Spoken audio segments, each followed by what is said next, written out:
es el reto de enseñar o el reto de enseñar arquitectura, en nuestro caso.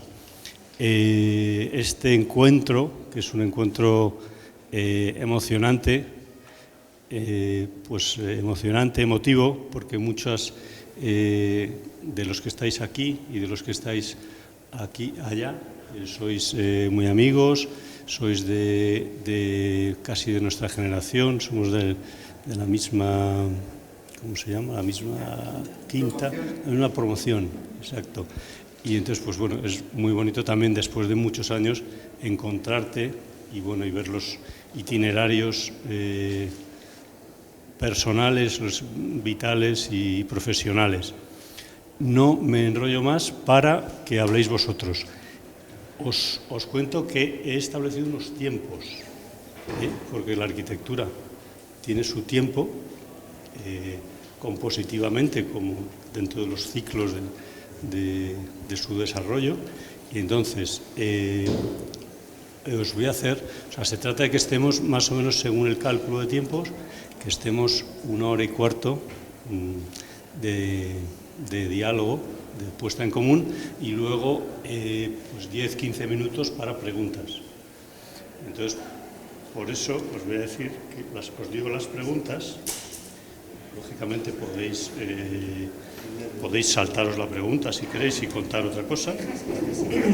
¿Perdona? No, se van a presentar ellos. Después de la publicidad. Se van a presentar ellos. Mira, la primera pregunta, para la cual tenéis unos 4 minutos, perdonad que 6 por 4 son 24, 25 minutos. Una segunda pregunta, 6 por 4, 24, 25, más o menos 50 minutos. Y una tercera pregunta en la que yo hago 5 o 6 preguntas y vosotros elegís alguna de ellas si os apetece contestarla. Sí, es que esto tiene que ser así. Y si esas preguntas no os sugieren nada, pues habláis de otra cosa que vosotros creáis que es interesante. Lógicamente podéis, en vuestro tiempo, lo digo por ser un poco ordenados, porque a veces involuntariamente pues, nos pasamos de tiempo. Entonces, la primera pregunta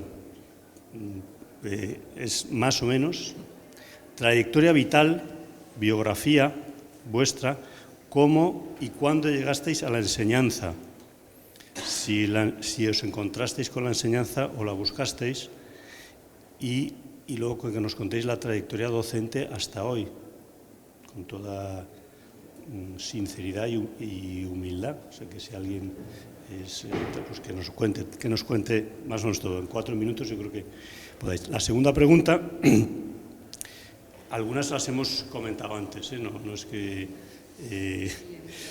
problemas o dificultades principales para enseñar hoy. Soluciones posibles, cambios de dirección posibles, problemas tanto desde el punto de vista del profesor como del alumno. Y luego unas preguntas generales que luego las hacemos después. Entonces, yo creo que nos vamos. Bueno, tenéis ahí dos, os los repartís. Y Felipe, no sé si digo los nombres o ya os presentáis con el nombre y todo, si no os importa. Voy a poner el crono, así me ciño los 4. Bueno, yo me llamo Felipe Samarán, soy el director de la Escuela de Arquitectura de la Universidad Francisco de Vitoria y me hace gracia esta pregunta. Yo en la escuela no lo pasé bien, no lo disfruté lo que debía y pensé que no volvería a pisar esos muros en el resto de mi vida. Acabé la carrera, estudié un año en Alemania, inauguré el programa Erasmus, de la mano de Alberto Campo, fue el que me dio la beca, y me fui a trabajar 2 años a Nicaragua con una ONG, y al volver me llamó Alberto para trabajar con él, hice la General de Granada, y estando acabando aquello, pues necesitaban a alguien para dar clase en la titulación de interiores. Y entonces todo el mundo asumió que como yo trabajaba con él, pues que era de los que les gustaba dar clase. Y yo nunca había pensado que iba a ser docente.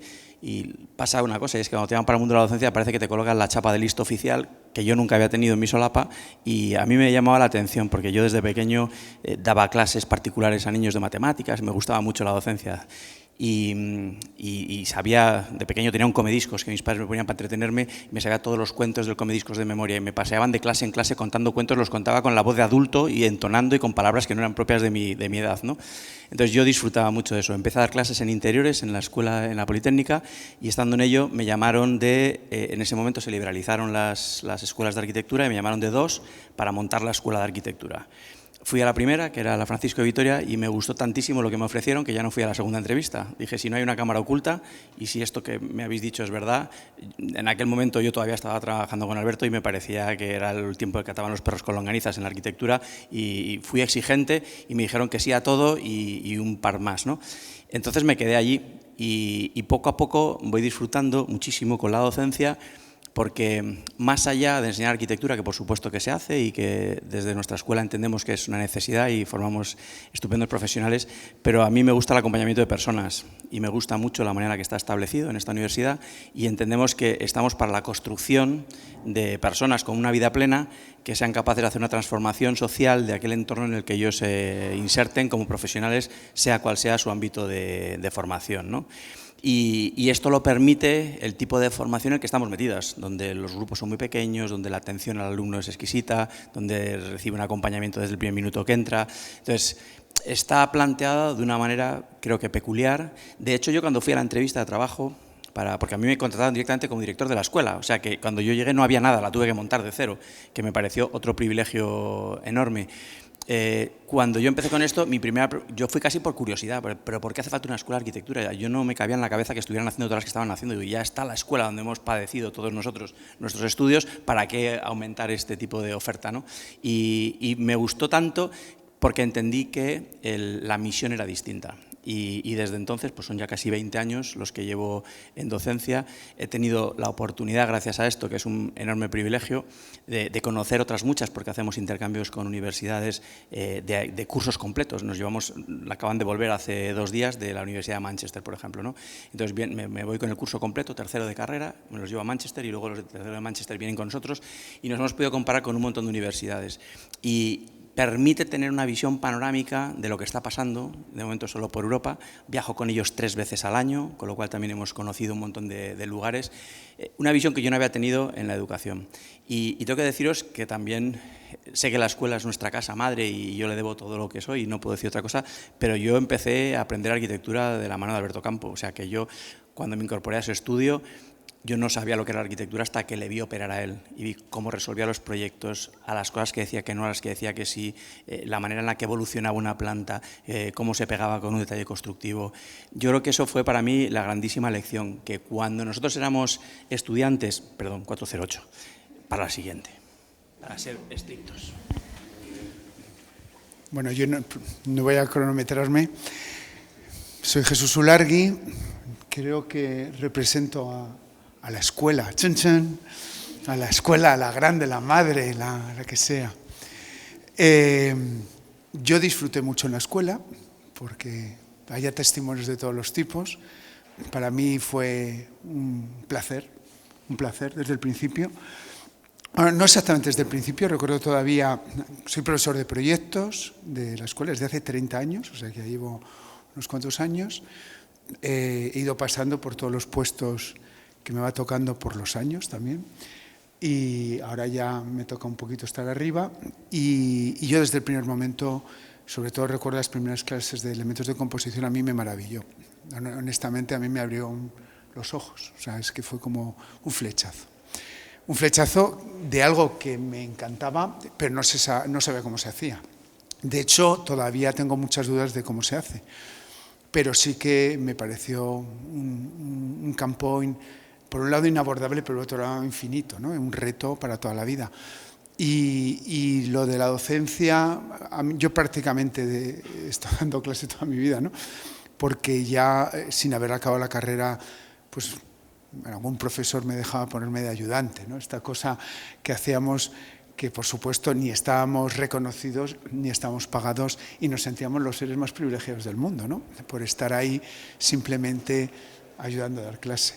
Así estuve varios años y después yo me acuerdo que cuando entré como profesor asociado, que tenía 28 años, la verdad es que no me lo podía creer. O sea, cuando me dijeron que me habían admitido, después de una entrevista espantosa con Manuel de las Casas, con Aroca, con Vázquez de Castro, que me pusieron a parir, pero después casualmente me cogieron. Eran unas entrevistas bastante duras entonces. Bueno, yo es que no veía mayor honor, honestamente, mayor honor que ser profesor de la escuela. No se me ocurría nada más bonito. De hecho, invité a todos mis amigos a cenar, como si, no sé, me hubiese tocado un premio o una cosa así, ¿no? Y creo que el proceso ha ido modificando. Después hablaremos de cómo está la educación hoy en día en las escuelas. Pero yo solamente quisiera acabar diciendo que creo que las escuelas de arquitectura, frente a lo que a lo mejor podría ser como el mensaje catastrofista, ¿no? Yo creo que están mejor que nunca. Creo que hay mucha fuerza, que hay mucha energía, por lo menos en lo que me toca a mí, pero estoy seguro que en todas, no creo que seamos los más listos. Y que creo que hay tiempos nuevos, pero que sí que hay mucho que ofrecer y mucho que aprender de estas nuevas generaciones. Bueno, buenas tardes. Gracias, Benjamín, por la oportunidad de compartir aquí, o experiencias o reflexiones simplemente. Yo soy María José de Blas, del estudio Picado de Blas, porque los que me conocen siempre me ven al lado de Rubén Picado, porque nos conocimos en la escuela el primer día y hasta ahora, y compartimos trabajo y docencia, porque damos clase juntos también. Yo a la pregunta de cómo llegué a la docencia, pues os voy a decir que andando, caminando, con una inmensa carpeta DIN A0 llena de mis trabajos. Y lo recuerdo con mucho cariño porque yo cursé en la ETSAM y además tuve la suerte, yo creo, coger una época maravillosa, y entonces fui alumno de Juan Navarro Valdever, con Maite Muñoz, de Alberto Campo Baeza, de Manuel de las Casas y de Juan Daniel Fullaondo. Es decir, tuve la suerte de vivir, ¿no?, de todas esas maneras de ver y entender la profesión, la arquitectura y la docencia, ¿no? Y yo siempre había tenido como esa inquietud que yo creo que se lleva. Entonces yo terminé y fui a secretaría y dije, mire, es que yo quiero dar clase, he sacado muy buenas notas y a mí me gustaría. Y entonces me miró en secretaría y me dijeron, pero bueno, ¿tú vienes de la mano de alguien? Y yo dije, pues no, yo me llevo fenomenal con todos los catedráticos que me han dado y tengo hasta amistad, pero yo no voy de la mano de nadie, que yo creo que siempre hemos sido muy libres. Y me dijeron, no. Entonces nada, no tienes nada que hacer. Pero en la propia secretaría me dijeron, bueno, pero hay el CEU, Arquitectura, que es una escuela, que no sé, a lo mejor vete allí. Y yo con esa inocencia dije, pues yo voy allí. Y entonces yo cogí toda mi carpeta llena de eso, cogí dibujos de análisis de formas, de dibujo arquitectónico, todas mis láminas de fin de carrera dibujadas, claro, a mano, todo eso. Y yo con mi carpeta me fui a Camino de las Moreras, que yo no sabía ni dónde estaba. Ahí llamé yo a una secretaria que había ahí, digo, nada, mira, soy María José de Blas y es que a mí me gustaría dar clase. Y entonces, claro, dijo, ya, bueno, pues no sé, está el director, Eduardo Gómez, que falleció el año pasado, dice, pues una persona increíble, pero increíble, dice, pues seguro que quiere escucharte, ya que has venido tan cargada. Pues, y ahí pasé y él me escuchó todo y esto, y yo, mira, y este dibujo, y este cal. Y me dijo, bueno, pues mira, la verdad es que no teníamos pensado, pero bueno, veremos a ver si puedes entrar de becaria. Y ahí fui yo, en el año 91, entré de becaria, yo creo que de una manera, maravillosa, porque tuve que asistir con todos los profesores de dibujo. Entonces, claro, de cada uno aprendí una manera de entender la docencia, ¿no? O sea, pasé por 8 profesores y cada uno de una manera. Bueno, sigo en el CEU. No entiendo mi profesión, la parte profesional sin la docencia. Creo que se complementan las dos. creo que lo mejor de la docencia, que siempre se dice que te mantiene vivo, que te hace estudiar, lo mejor son los alumnos. Cada vez yo percibo que esos alumnos de verdad son estupendos. Y bueno, sí hay cosas de conflicto que yo creo que luego vamos a hablar, y bueno, que me siento afortunada que llevar 33 años en la docencia. Bueno, buenas tardes. Mi nombre es Esther y agradezco a Benjamín y Diego que me hayáis invitado a estar aquí. Estuve con ellos al principio cuando apenas éramos 4 en el estudio, y me ha impresionado ver ahora todo esto, ¿no? Porque prácticamente había perdido la vista de mucha de la obra, ¿no? Bueno, mi biografía un poco personal, yo soy hija de maestros. Bueno, me ha gustado siempre trabajar con los jóvenes, pues de monitora, en campamentos juveniles, en la realidad de los salesianos, ¿no? de los bueno, pues eso, campamentos, centros juveniles, etcétera, ¿no? O sea, acompañar la realidad del joven, sobre todo de los adolescentes. Entonces, bueno, pues empecé la carrera de arquitectura, yo no sabía muy bien si era mi vocación o no, pues de eso que... Y cuando terminé dije, yo quiero probar las dos cosas, yo quiero probar la docencia en la secundaria y el trabajo en un estudio. Y eso hice, ¿no? Por la mañana daba clase en los salesianos 2 courses de dibujo técnico, y por la tarde estaba en el estudio con Benjamín y Diego. Y así estuve 6 años, hasta que, bueno, en ese tiempo fue cuando conocí a mi marido aquí presente, nos casamos, tuvimos la primera de 6 hijos, que tuvimos en 10 años, o sea, todo muy concentrado, y entonces, bueno, pues había que decidir, ¿no? Yo dije, aquí hay que hacer un discernimiento con papel y lápiz, una hoja, pros, contras, qué es mejor para la familia, cuál es mi verdadero propósito, mi verdadera vocación, qué voy a echar más de menos y qué no. Las dos cosas me gustaban, yo estaba encantada con el trabajo también en el estudio, pero vi que la docencia realmente me llamaba, ¿no? Y hoy, bueno, de eso hace ya 32 años, 16 estuve en la concertada y después hice la oposición por dibujo, y llevo otros 16 en la oposición por Castilla-La Mancha, y estoy en un instituto público. Luego hablaremos de las dificultades. Enseñar arquitectura en un instituto es muy complicado, hay que trabajar desde la base unas cosas que luego hablaremos después, pero que son la base de luego dar otros pasos, ¿no? Algunos alumnos, cuando se enteran que soy arquitecta, me dicen, ¿y tú qué haces aquí aguantándonos? Y les digo, pues hombre, es que tú eres muy importante, y yo he elegido también una cosa muy importante, y es la construcción de la sociedad en la que tú eres piedra viva. Y ahí estamos trabajando, ¿no? En esas piedras vivas que son los adolescentes, y que tenemos que enseñarles a abrir los ojos, a vivir un poco con esa mirada esponja, ¿no? De que vayan por la vida pues dejándose empapar de lo que pasa, ¿no? Y no solamente de lo que ven en una pantalla y que no ven más allá, ¿no? Entonces, esa es mi misión. Y desde ahí, bueno, pues quiero hablar de esa docencia, ¿no? Nada más. Bueno, yo soy Gabriel Carbajo, y bueno, yo también estudié en la ETSAM.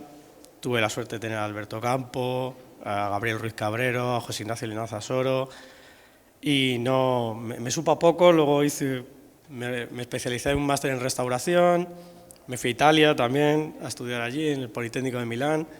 Y bueno, pues todo iba encaminado a ser arquitecto. Monté mi propio estudio con mi mujer, que conocí también en la escuela, Ana, y que también pues ahí compartimos 2 niños también. Y bueno, pues estuve un tiempo pues ejerciéndolo, muy feliz. Y la docencia no fui yo a ella, vino a mí. O sea, el profesor que me dio clase en mi colegio, en los Maristas, se jubiló. Y propuso mi nombre, sacó mi nombre para que le sustituyera, cosa a mí me llamaron, me sorprendió. Yo sí que había estado haciendo las prácticas con él, es verdad que a mí siempre me había gustado el contacto con el colegio y tal.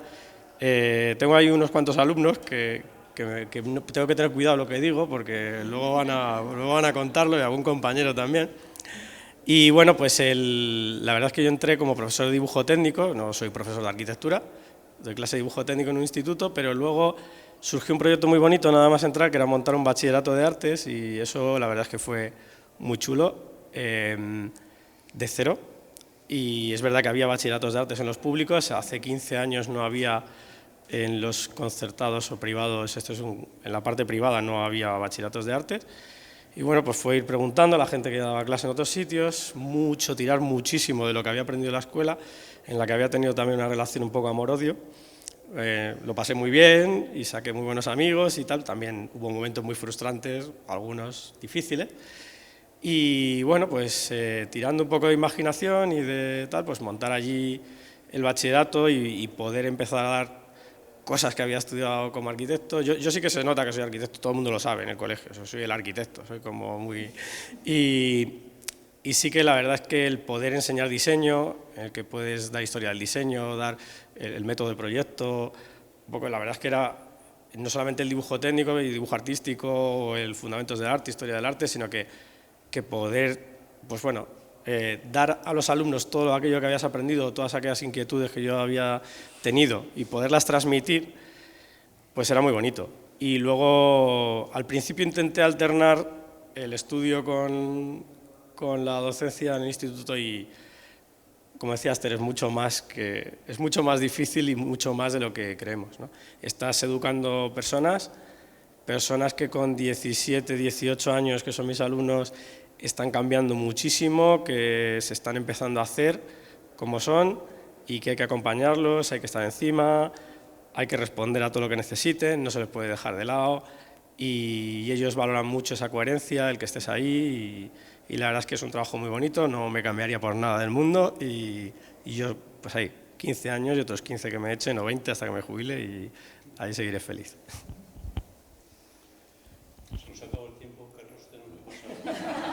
Tampoco tengo nada glamuroso que contar, o sea que, ¿no? Pero bueno, Carlos Irisarri, yo soy profesor titular de la Universidad Europea, además lo digo porque justo hace una semana que saqué la plaza de titular, entonces estoy muy contento, la estreno hoy. Bueno, yo no sé, yo como... Bueno, al final yo creo que la experiencia es un poco parecida, ¿no? Porque voy a tratar de sacar efectivamente temas para después sobre la enseñanza de la arquitectura. Más o menos todos hemos caído por casualidad, que yo ya llevaba 15 o más años de estudio.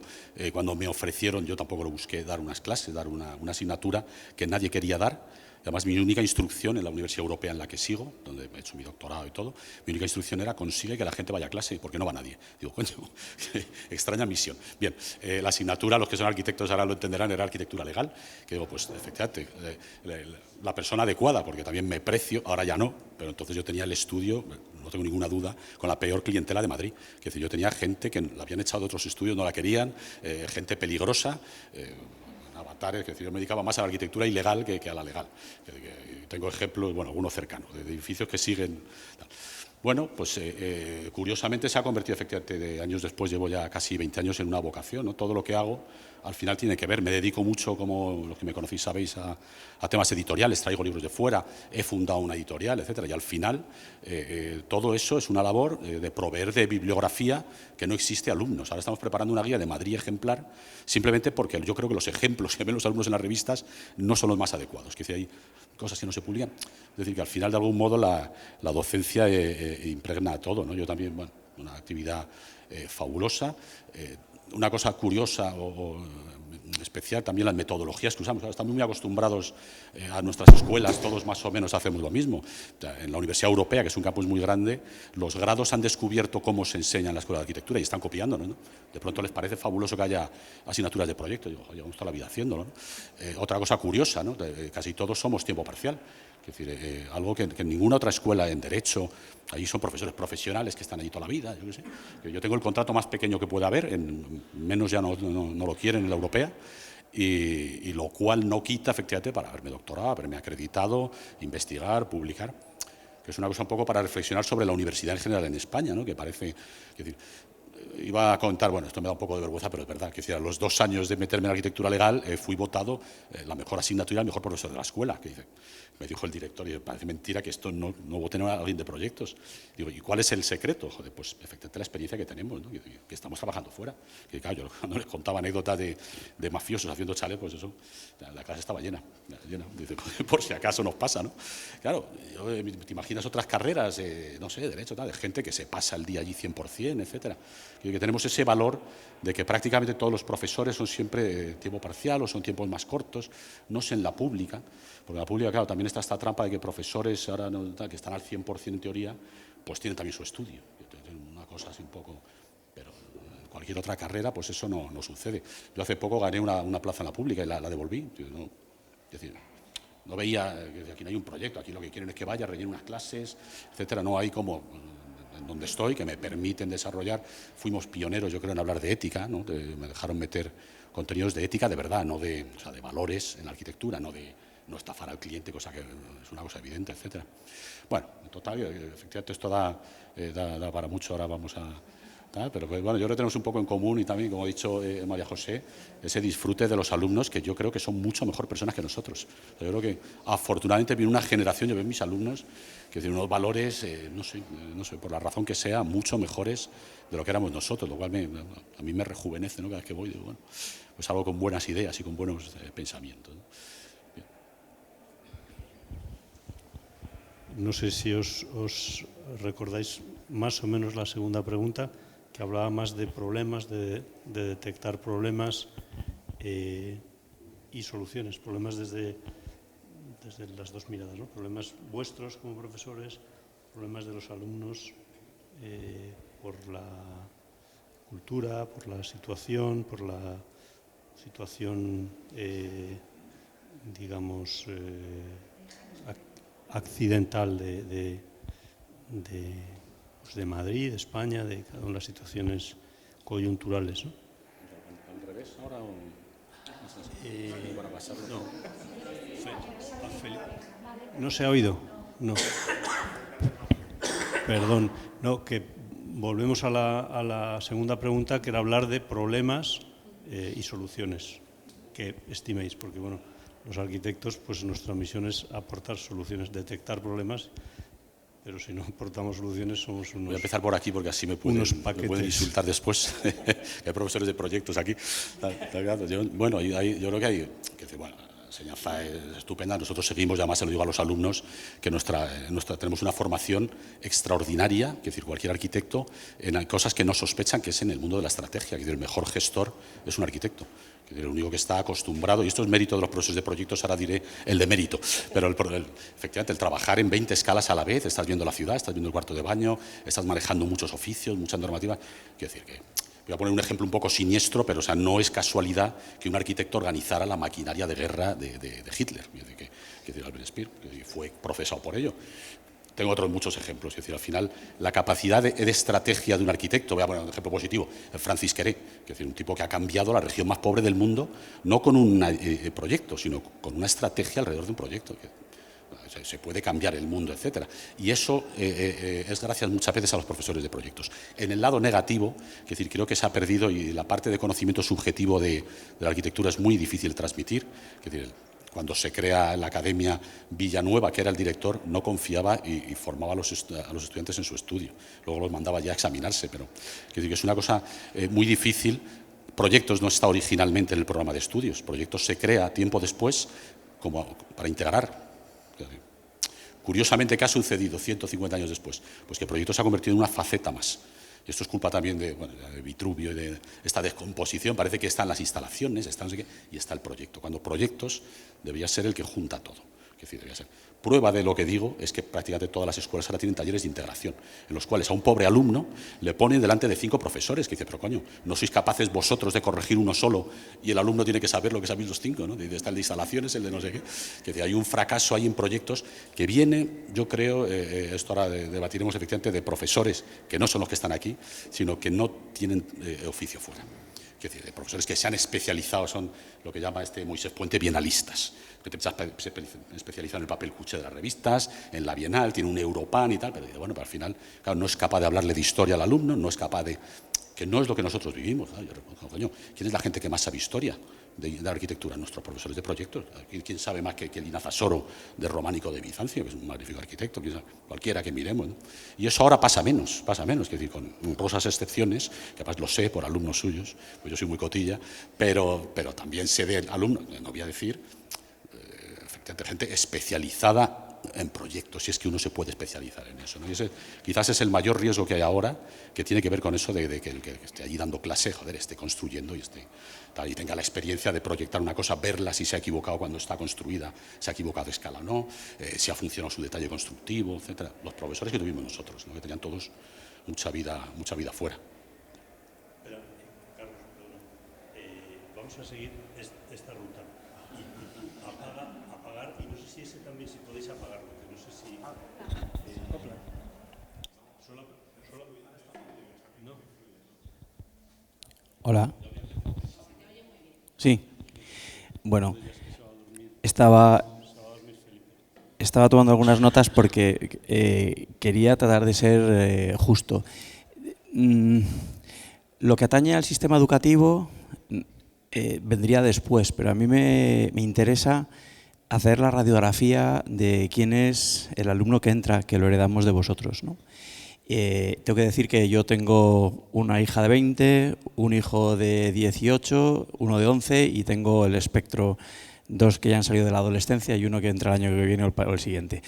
Entonces, lo que nos encontramos de manera generalizada es el pensamiento abstracto no está tan desarrollado porque ya no leen. De hecho, al principio del curso, para tratar de conocerles, les pregunto, dime un objeto que te identifiques con él, dime 2 o 3 canciones que te cuenten quién eres, dime los 3 últimos libros que has leído, y con mucha frecuencia me dicen, no he leído un libro en mi vida. Pero lo peor no es que te lo digan, es que no les da vergüenza, porque tú te inventarías, ¿no? A ti te lo preguntan y si no has leído un libro, pues te inventas cualquier cosa, a veces que has leído el Quijote, pero no les da vergüenza decir que no han leído un libro en su vida. No han leído y no se les espera leyendo. La siguiente cosa es que tienen una capacidad de concentración o de mantener la cabeza en una cosa muy poco tiempo, porque vienen también de la cultura del móvil, de lo inmediato, de la luz. Esto lo define muy bien Catherine Lecuyer, de cómo vivimos en el mundo de la pantalla, donde todo es luz, color y movimiento, que es lo que se le da a un niño pequeño, y esto va deformando el cerebro, de la misma manera que cuando no escribes habitualmente la caligrafía va empeorando, ¿no? Entonces, el ser capaces de concentrarse en una tarea durante mucho tiempo les resulta relativamente complicado. Otra cosa porque hemos hablado de problemas, que virtudes hay muchas, pero me habéis pedido los problemas, pues los problemas. Otra cosa que pasa es que la relación con el esfuerzo no es la que nosotros teníamos, que estábamos dispuestos a dar la vida y ser meritorios en un estudio y hacer cualquier cosa. Y estos alumnos, cuando van a trabajar, por ejemplo, y demás, lo primero que preguntan es ¿cuándo son mis vacaciones? ¿Qué horario voy a tener? Cuando tú decías, a mí me va a contratar fulano, pues si hay que dormir debajo de la mesa y hay que venir sábados, domingos y hacer 8 días por semana, pues lo hago, ¿no? Ellos no, ellos ya tienen muy claro que esto no va con ellos y en muchos casos que yo a veces digo, ¿y esto por qué? Porque muchos de ellos, cuando en su familia lo perciben como un lugar de éxito y demás, lo que se han encontrado es con una familia donde el padre o la madre o quien trabajaba mucho no estaba presente y no les ha ofrecido aquello que ellos hubieran querido, que eran unas vacaciones, un tiempo, hacer una serie de cosas, y esto ha dejado un hueco y esto lo padecemos porque es complicado. Luego, también tenemos la sensación de que son frágiles sobre la corrección, reciben mal la crítica y no son capaces. Hay que darle mucha vaselina a la cosa y decirle, mira, hay que hacer muy patente que le quieres para que reciba la corrección. Las correcciones que nosotros recibíamos en la universidad, donde te podían patear el proyecto o directamente hablar desconsideradamente de ti, no ya de lo que has producido, sino de ti o de tu capacidad intelectual, que yo lo he visto y he visto a muchas compañeras salir llorando. Mi mujer, que fue premio extraordinario de la carrera, de la Politécnica, cuando acabó, dice que se juntaba con alguna gente muy famosa también del CEO y muy talentosa, quedaban en el cuarto baño a llorar, se desahogaban y luego volvían a la batalla, ¿no? Esto ya no ocurre, o sea, los alumnos se te desmadejan en las manos y entonces hay que corregirles con un pequeño encofrado para que no se desmolden, ¿no? Y esto pues es un poco problemático porque bueno, no es problemático, te obliga a desarrollar una manera de relacionarte con esto que es muy singular, ¿no? Entonces, ¿qué ocurre? Pues que que con estos son los mimbres que tienes, y entonces cuando a mí un profesor se me queja y es que tal, y digo, mira, estos son los bueyes que tenemos para arar este campo y no me cuentes tu vida, esto es lo que tenemos que hacer. Y como nos viene así, esto es como los entrenadores del equipo de fútbol. Es más fácil cambiar al entrenador que cambiar a los 22 jugadores, con lo cual más te vale que lo sepas hacer jugar, ¿no? Y esto requiere de una cercanía, yo creo que importante, porque hace unos años vino el director de la Escuela de Aparejadores a nuestra universidad a dar una conferencia y puso una foto muy significativa. Dice, estos son los alumnos que me entran todos los años. Y puso la estación sur de autobuses de Torrelo con 10 autobuses aparcados, ¿no? Y dice, y estos son los que acaban la carrera. Y había los mismos 4 autobuses aparcados. Y dice, y el problema que tenemos es que no sabemos los 6 autobuses que no están aparcados qué ha pasado. Si se han despeñado, han sido abducidos, se han ido para otra cosa, no sabemos lo que ha pasado con ellos, ¿no? Entonces, esto requiere en la docencia, yo creo, por la experiencia que yo tengo, de un conocimiento de quién es el que tienes delante. Porque el mismo trabajo presentado encima de una mesa a veces necesita una colleja y otras veces necesita una mano por la espalda. Y hay veces que una colleja es muy necesaria y hay otras veces que la mano por la espalda hace que ese alumno florezca. Y saber distinguir uno y otro es complicado. Por eso yo sufro enormemente cada vez que me toca corregir, porque tengo la sensación de, como ocurre con los fallos de los concursos, que seguramente estoy fallando y a lo mejor no estoy dando la colleja al que se la merece o la mano en la espalda al que la necesitaba. Y ese es el desafío que nos toca hoy en la docencia. Caray. Nuestra generación no era tan buena y nuestra escuela era una porquería. Yo creo que se nos olvida. O sea, tenemos es una reacción básica, ¿no?, de nuestra mente, ¿no?, que es olvidar las cosas que eran malas, ¿no?, y recordar solamente las cosas buenas. Es la única manera de sobrevivir, ¿no? Realmente la escuela que yo conocí era una escuela del fracaso, con unos profesores que no venían, con una asistencia irregular al aula, masificada. Yo en mi curso recuerdo que entramos 1000, porque no había número clausus. Yo entré en el año 82, entramos 1000. Después yo creo que ya en el tuyo no. Pero en el mío 1000. Y claro, el primer año acabamos 300. O sea que había una especie como... Esa es la escuela que yo conocí, una escuela donde, no sé, me acuerdo que el examen de geometría descriptiva, primero yo esto se lo cuento mucho a mis alumnos, ¿no? Que yo hice el examen y me encontré un amigo del colegio mayor y me preguntó, ¿qué tal te ha sido el examen? Le digo, bueno, bien. Me dijo, un 1. Digo, hombre, como no, joder, no va a ser un 1, no, para probarlo seguro. Dice, un 1. Me pusieron un 1. Te quiero decir que era una escuela muy basada en esta cosa como de, bueno, algunos aguantaréis esto y el resto os iréis a otra cosa, ¿no? Creo que eso ha desaparecido. O sea que creo que esto es una escuela que no pierde autobuses.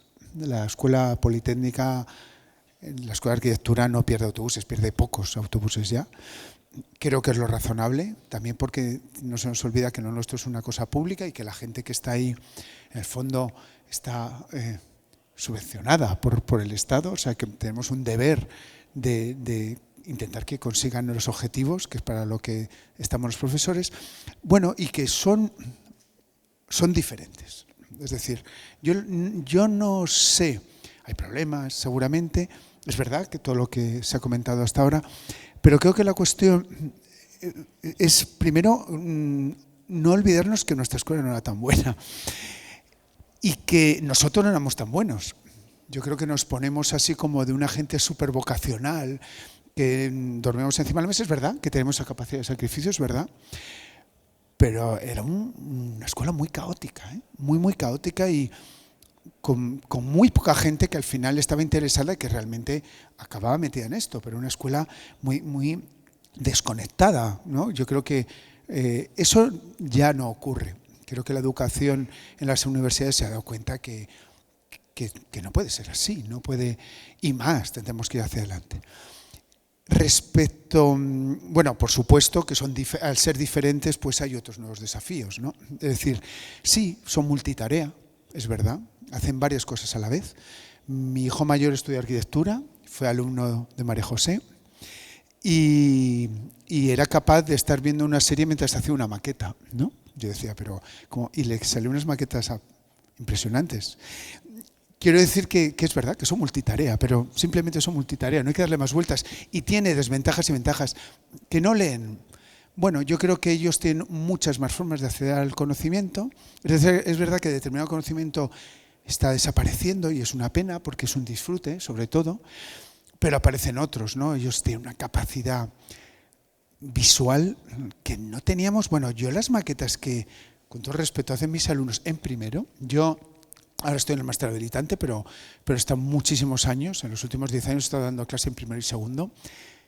Bueno, ya quisiera yo haber hecho algo parecido a lo que hacen mis alumnos de primero y segundo, que yo no me enteraba de nada. Yo estaba suspendiendo, sacando unos, entonces, ¿no? Y ellos están ya haciendo unas arquitecturas increíbles. Entonces, me gusta mucho pensar que, o sea, sí que admito la diferencia, pero creo que no sé si la diferencia es a peor o seguramente es a mejor. Respecto al profesorado, claro, nosotros vivimos una época de unos profesores que trabajaban en sus estudios y porque había mucho trabajo también. Es decir, que creo que la escuela también es reflejo del estado social de los trabajadores, ¿no? Es decir, que ahora los perfiles que llegan a la escuela de profesorado, pues a lo mejor es una generación que ha pasado la crisis de los últimos 10 años y no ha podido construir. Pero no significa que no sea gente tan válida como los que tuvimos. Lo que pasa es que efectivamente, para su desgracia, no ha podido construir nada. Es que no se ha construido nada en los últimos 10 años. Muchísimos estudios no han hecho nada. Entonces, bueno, perdón, algunos estudios han tenido la fortuna de hacerlo, pero es dramático, es dramático. Entonces hay generaciones enteras que se presentan a profesor con otras experiencias. ¿Qué ha ocurrido? Que el talento se ha ido hacia otras cuestiones, que también la sociedad está yendo hacia otras cuestiones. Es decir, que ya la Escuela de Arquitectura no solamente es una escuela de arquitectos que ejerce la profesión, que tampoco está tan mal. Es decir, que creo que la escuela se ha convertido en una formación de la cual algunos acaban trabajando o en un estudio de arquitectura o en su propio estudio, y otros pues a lo mejor se dedican pues al diseño, o se dedican a la educación, o se dedican a otras muchísimas cosas, o se dedican a la actividad social, o se dedican a muchísimas cosas.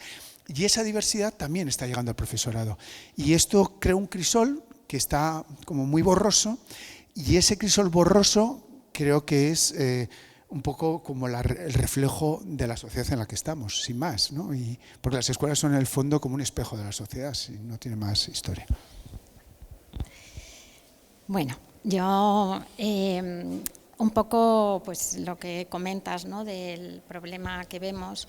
Yo creo que es que lo que tenemos que tener claro cuando somos docentes que no es lo que enseñamos, sino qué es capaz de aprender el alumno. Yo siempre digo que los alumnos son como los hijos, no son como quieres que sean, son como son y hay que sacar lo mejor de ellos, ¿no? Entonces yo creo que fuimos unos afortunados. Yo sí creo que la escuela yo tuve unos maestros buenísimos y estaba muy bien la escuela que vivimos, y también creo, y no hay que ver más los fines de carrera, que por lo menos en el CEU hacen los alumnos, para ver qué alumnos tenemos ahora, ¿no? Entonces yo creo que el grave problema que yo veo ahora es todas estas agencias que acreditan, la NECA y todos estos, que lo que priman es como al profesor y se olvidan del alumno. Es decir, el profesor se va a convertir en un autista que yo creo que va a terminar por no gustarle los alumnos. O sea, porque como priman solo, es que has investigado. Para investigar tengo que quitarme tiempo de la docencia, tengo que hacer un artículo de no sé qué, no sé cuánto. Es tiempo que estás dejando de trabajar con los alumnos. Yo, además lo puedo decir, tengo 3 sexenios, ¿no?, de investigación, pero yo creo que por lo que me lo han dado no es por lo que realmente le interesa al alumno. Es decir, ¿por qué tendrían que darte algo de sexenio, de promocionarte? Es porque ¿qué han aprendido tus alumnos? ¿Dónde te los has llevado? ¿Cómo has realizado con ellos unas exposiciones alucinantes? ¿Qué proyecto de investigación haces con ellos? O sea, no contigo mismo. Oye, yo soy maravilloso y te voy a dar una clase fenomenal, pero si no lo recibe el alumno, ¿para qué vale?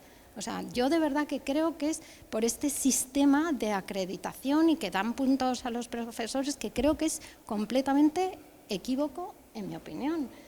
O sea, creo que se tiene que premiar lo que aprende el alumno. Yo siempre digo que, o sea, me encantaría que ahora hubiera algún alumno que nos juzgara. Yo creo que eso es más importante, ¿no? que simplemente esos temas, ¿no? Y bueno. Bueno, pues a mí me ha gustado mucho lo que has dicho, Felipe, y estoy súper de acuerdo contigo. Y es que, claro, tenemos que partir de la realidad, ¿no? Los chicos con los que trabajamos, evidentemente, no son la misma realidad nuestros alumnos de secundaria de 13 años que los vuestros en la universidad. Pero estos alumnos con los que trabajamos son los que a lo mejor llegan a estar con vosotros y realmente nos encontramos con que hay que, o sea, una realidad muy, bueno, pues están, has dicho no leen, ¿vale? Pero es que no visitan museos. Yo el otro día pregunté en una clase de segundo de la ESO, 13 años, levantad la mano los que habéis ido alguna vez a un museo. Por favor, levantad la mano, ¿cuántos habéis entrado en una catedral gótica? Ninguno. Me dice una, yo he estado en una catedral gótica, pero desde fuera, de Palma de Mallorca. ¿Y no habéis entrado en ninguna catedral? No. Y me dice uno, ¿y qué es una catedral gótica? O sea, para que veamos qué realidad tenemos, ¿eh? ¿Qué es una realidad gótica? Y entonces en la pantalla esa interactiva que nos ha puesto Castilla-La Mancha en todas las aulas, maravillosa, le doy ahí, YouTube, no sé qué, tal. Catedrales góticas de España, imágenes. Estas son las catedrales góticas, chicos, lo tenéis en vuestras tablets y en vuestros móviles. O sea, tan fácil, ¿no? Ah, sí, pero profe, ¿eso es una iglesia? Con estas realidades tenemos que, con esos bueyes, ¿no? Aramos, ¿no? Entonces, muchas veces dices, bueno, ¿y cuáles son los objetivos? Pues yo veo que eso, que son muy inatentos para mantener el foco en algo un tiempo seguido, horroroso, horroroso. O sea, ya es un reto, ¿no? No miran, no ven. No miran, no ven. Entonces, no todos, pero bueno, estamos hablando, generalizando. Pero entonces, ¿qué reto tenemos, ¿no? Como docentes? Acompañar esa realidad. Entonces, acompañar esa realidad, hacerles, pues eso, que vayan con esa mirada esponja, ¿no? De que no pasen por delante de las cosas y no las vean, ¿no? Que tengan esa atención y descubran, ¿no? A los que tienen, además de hormonas, neuronas, ¿no? Que pueden pensar, enseñarles a pensar, ¿no? En dibujo técnico, no aprenderse cosas de memoria, sino enseñar un método científico, el porqué de las cosas, descubrir las proporciones, la belleza, ¿no? El aprender a mirar y ver la belleza en una flor, en la geometría de todo lo que está, de cómo crece una planta, de cómo, ¿no? Todo eso que luego se lleva a la arquitectura, ¿no? Pero primero lo tienes que ver y tienes que contemplar, entonces enseñarles a contemplar y para eso se tienen que parar. Y a lo mejor tienes que hacer un día un ejercicio, como hoy he estado con ellos en la tutoría, de relajación, enseñarles a respirar para ver si se dan cuenta de que tienen mucho ruido y que tienen que pararse, ¿no? Entonces, ese acompañamiento pues es muy básico, pero es que si no arrancamos de ahí, pues no llegamos a otros sitios, ¿no? Y bueno, pues no mucho más, porque en ese acompañamiento estamos, ¿no? Porque poco a poco. Entonces, cuando les sacas de la pantalla, ¿no? Del móvil, de tal, que en el fondo les hace estar insatisfechos. Entonces, cuando les pones a trabajar con sus manos, haciendo pues tareas plásticas, ¿no? Jugando con distintas técnicas, tal, y descubren que son capaces de hacer algo y que lo expones en los pasillos y dicen, eso es mío, y se descubren algo nuevo que no son capaces, o sea, pensaban que no eran capaces de hacerlo y bueno, la verdad es que están satisfechos luego de ver esas cosas y que las cuelgas en un blog y eso es mío, es mi obra, tal, ¿no? Que jueguen, que hagan cosas con sus manos, ¿no? Sacarles de ahí, de esa realidad tan virtual y que descubran que además en esa realidad que no es virtual, se relacionan con los demás de tú a tú y que crean equipo y que se ven las caras y Y bueno, ese ambiente, ¿no?, que muchas veces ahora mismo pues se ha llegado a ese individualismo y ese, ¿no?, yo mime conmigo, con mi pantallita y si puedo con la puerta cerrada, ciérrame la puerta, ¿no? Es la experiencia del chico de 12, 13 años que tanto conocemos, ¿no? Pues eso, sacarles de ahí, ¿no? Sacarles de ahí y hacerles ver que hay más cosas, ¿no? Que abran la mente y nada más. Madre mía, me lo dejas muy difícil este. No, a ver, yo primero voy a romper una lanza en favor de los alumnos, que no son tan malos, no, es verdad que son distintos y leer no leen depende. O sea, hay algunos que leen mucho, ¿eh? Hay algunos que me recomiendan libros, algunos por aquí presentes. Entonces, que no es una cuestión de que no lean, son distintos. Es verdad que los tiempos de atención son muy pequeños, no vamos a descubrir nada, pero el alumnado que te llega es el que te llega. A mí cuando me llegan tampoco tienen mucho arreglo. O sea, 16, 17, 18 años son como son. No puedes hacer milagros. Tampoco hace falta. Es simplemente atenderlo a lo que hay. En esa diversidad y no podemos... cualquier tiempo pasado fue mejor, no lo es. A mí la escuela, yo tuve profesores muy buenos y profesores nefastos. Profesores muy malos también, de los que puedo poner ejemplos, contraejemplo en clase, porque si algo he aprendido trabajando en un instituto, en este caso un bachillerato, es que a ser profesor hay que aprender.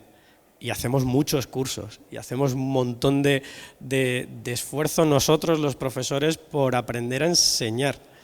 Y yo he visto eso, por lo menos en mi periodo como alumno en la escuela, que no existía. Los profesores eran unos profesionales muy buenos, gente que tenía unos edificios impresionantes, una manera de trabajar ellos muy buena, incapaces de transmitirla a los demás. O sea, nosotros aprendíamos en los pasillos, entre nosotros. O sea, en esas mesas maravillosas de la escuela donde tú ponías ahí tus cosas y entre todos nos ayudábamos. Ahora lo llaman trabajo cooperativo, pero es lo mismo, o sea, es que no hemos descubierto nada más. Yo creo que además, llevándolo ahora al trabajo mío, ¿no? Yo creo que hay como... Dejando que los alumnos no son el problema y los profesores tampoco, sí que hay ciertos problemas como que, a ver, la propia enseñanza de la historia de la arquitectura, el currículo que tienes en el colegio y en los colegios y los institutos y los tiempos que tenemos, pues hacemos milagros. O sea, hay profesores de historia del arte que se matan a intentar enseñar lo que pueden porque tienen que empezar en septiembre con los egipcios, o sea, en junio con los egipcios y terminar en septiembre con yo qué sé, con Jean Nouvel. O sea, hay veces que dice, bueno, y eso está mezclado con la pintura, con la escultura, con el vídeo, con el cine, y todo eso lo tienes que dar todo junto. Y esa es la cultura que ellos llevan, la que han podido aprender ahí, que pueden, eso sí, tienen una gran capacidad que nosotros no teníamos de ampliar conocimientos porque tienen internet, tienen todo el mundo abierto, pueden mirar lo que quieran, o sea, el que quiere aprende todo lo que puede. Y ellos picotean exactamente lo que quieren, no lo que le digamos, van justo a lo que quieren y lo que les interesa. Eso hace alumnos muy distintos. Hay uno que le canta una cosa y se ha mirado y es un experto en eso, y otro que le gusta otra y están en la misma clase. Luego otro problema que hay es el de lo que ha dicho también, de la experiencia, ¿no? El cómo viven ellos, los espacios. Ellos viven en casas, viven en edificios que hemos hecho, pues muchos de los que estamos aquí, ¿no? Y la relación que tienen con ellos es de usarlos normalmente mal. Tienen una relación con los espacios mala. No hay una experiencia de la arquitectura como algo amable o como algo gratificante. Llegan a la escuela de arquitectura desconociendo una experiencia de arquitectura real, de qué es la arquitectura. O sea, la arquitectura no es la historia, no es una catedral gótica, sí lo es, pero también lo es tu colegio o el hospital, el centro de salud donde vas, la sala de espera en la que estás, ¿no? Y eso no lo aprenden, no se lo enseñamos o no lo podemos transmitir, y no hay tiempos en el colegio para explicarlo. Cuando llegan a la universidad, pues ahí los tenéis. Y ya está, ya no tiene arreglo, ya es lo que ha habido. Es verdad que lo de las visitas hace mucho. Cuando les llevas a nosotros les llevamos, por ejemplo, en educación física al centro de alto rendimiento, y van allí, lo ven y lo viven, y dicen, hostia, qué bonito es este edificio. Y digo, claro, y que yo quiero estudiar aquí, porque han visto que la gente que está allí tiene una relación con la arquitectura natural, de vivirla, ¿no? Entonces eso es interesante, y con la ciudad, pues no voy a entrar en eso, ¿no? Pero igual, ¿no? Tienen que tener una ciudad amable donde puedan tener esa relación. Y luego el tema de la propia metodología, de afrontar las cosas, ¿no? Cuando hablamos de proyectos, ¿cómo afrontan ellos un proyecto? O sea, yo tengo que afrontar esa metodología, por ejemplo, con lo que hago yo, que son como mucho diseño de interiores, que dan para... O sea, la asignatura de diseño en un año tengo que dar diseño gráfico, diseño de producto, diseño de interiores y diseño de moda. ¡Pum! Y dices, claro, lo poco que puedo dar, ellos esa metodología la afrontan desde lo primero que miro en internet, lo copio, lo pego ahí y digo, ya está, si está muy bien, Gabriel. Y digo, claro, está muy bien.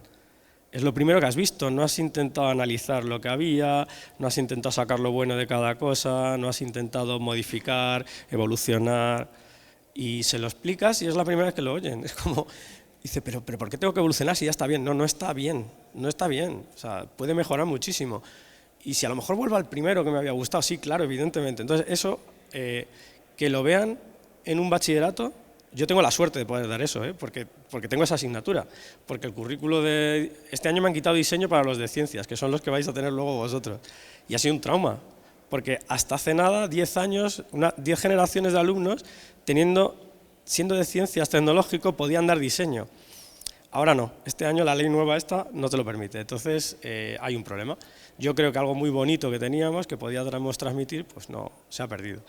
Y la última reflexión, y ya me callo que he hablado un montón, es sobre el propio currículo. El año pasado estuve de viaje con un curso que hice en Finlandia, viendo allí el sistema educativo finlandés, y hay una asignatura que es arquitectura. Y ellos aprenden desde pequeñitos, tienen una asignatura en primaria, otra en secundaria y otra en los bachilleratos, y no aprenden historia de la arquitectura, aprenden arquitectura. Aprenden ellos a diseñar espacios, ellos a hacer cosas. Y ese alumno, cuando llega a la universidad, sea arquitecto o no, tiene una relación con los edificios totalmente distinta de la que tiene un alumno español. Y eso lo podríamos incorporar si tenemos un sistema educativo que lo aguantaría, pero no lo hay. Y damos énfasis en otras cosas, no es por meterme con compañeros, pero la lengua y las matemáticas parece ser, vemos los periódicos, que es lo único importante en la vida, y otras cosas, pues como que son cosas de segunda. Y todos ellos van a vivir en edificios, todos ellos van a vivir en ciudades y nadie les ha enseñado nada a muchos de ellos de cómo se ha proyectado eso, cómo puedes tú interactuar ahí, cómo puedes cambiar algo. Cuando decoran sus casas van al IKEA y cogen muebles a voleo e intentan ver revistas de decoración. Eso es el contacto que tienen nuestros alumnos que no estudian arquitectura con la arquitectura, pues como un poco improvisando, ¿no? Yo en este turno ya he hablado, pero puedo hablar más. No, yo creo que estamos derivando ya más a esto que querías hablar, ¿no? de educación en el colegio ¿no? anterior a la escuela. Sí, voy a hacer un inciso, María José, gracias. Es que yo soy el hombre de las opiniones impopulares. Entonces, joder, acaba todo el mundo odiándome, por ejemplo, el tema de la investigación y la docencia. O sea, no sé a quién se le ocurriría, pero ya no tiene por qué. Ortega y Gasset decía que era un disparate. Coño, el laboratorio es para investigar. Y efectivamente, y afortunadamente no llevamos nuestras investigaciones a clase porque es conocimiento no probado, son cosas que vete tú a saber, estar aquí engañando al alumno, pero vamos, las estancias. Yo me acredité con un recurso, recurrí y lo gané, dije, ¿qué estancia? Me tengo que ir 3 meses ¿a dónde? ¿A Chile a medir un edificio? ¿Qué hago allí 3 meses? Yo dije, oye, en mi tesis me leí 500 y pico tratados antiguos de arquitectura sin moverme de casa. Yo escribí a Melbourne, oye, escanéame el sagredo este que tenía y te lo mandaban. Que son cosas pensadas para biólogos. Pero bueno, esto es un aburrimiento, si queréis. Vamos a este más nivel educativo, efectivamente, bueno, claro, ¿no? Pero es que el mundo escandinavo y el mundo tal es muy distinto. Hay una educación de arquitectura, no es que vaya a barrer para mi profesión, pero coño, igual que un niño sabe poner un termómetro, pues un niño sabe medir un plano. Que a mí es que alguna vez me llama un cliente para ver si le cabe no sé qué, digo, es que no te puedo cobrar por esto, joder, coge la escalita, ponla encima, que es una cosa tal. Es decir, en Escandinavia, museos de la arquitectura, el equivalente a nuestra casa de la arquitectura, que es una bienal más, no un sitio para hacerse fotos. Claro, tú vas en Oslo, hay un museo de arquitectura, que ves a niños allí que están ensayando con materiales, que están jugando. A nadie se le ocurre en Escandinavia cerrar una terraza. Es decir, todo el mundo sabe por cultura general, sabe, si cierro la terraza ya tengo en mi casa un problema térmico, tengo un problema acústico y seguramente de suciedad también, porque me he quitado el filtro, me he quitado el sitio de poner plantas, me he quitado el voladizo que rompía la onda sonora. Y aquí, bueno, aquí incluso se fomenta, ¿no? No digo los grafitis. Es decir, que aquí estamos, el ayuntamiento todos los años se gasta no sé cuántos millones, y de coño, si estás haciendo concursos de grafitis, el ayuntamiento patrocina concursos de grafitis. Le ha puesto una calle a ¿cómo se llamaba? Muelle. Digo, claro, o sea, es un tema de incultura que viene desde el colegio. Que efectivamente vosotros estáis en el instituto, lo notaréis más, que no tenéis dónde educar. Hace años estuve en Chicago, yo siempre voy, cuando estoy deformado, me voy a los clubs de arquitectos y tal, me fui al centro el equivalente al colegio de allí, y me compré, que me costó un dinero además, el curso de prácticas de arquitectura que hacen los chavales de 16 años.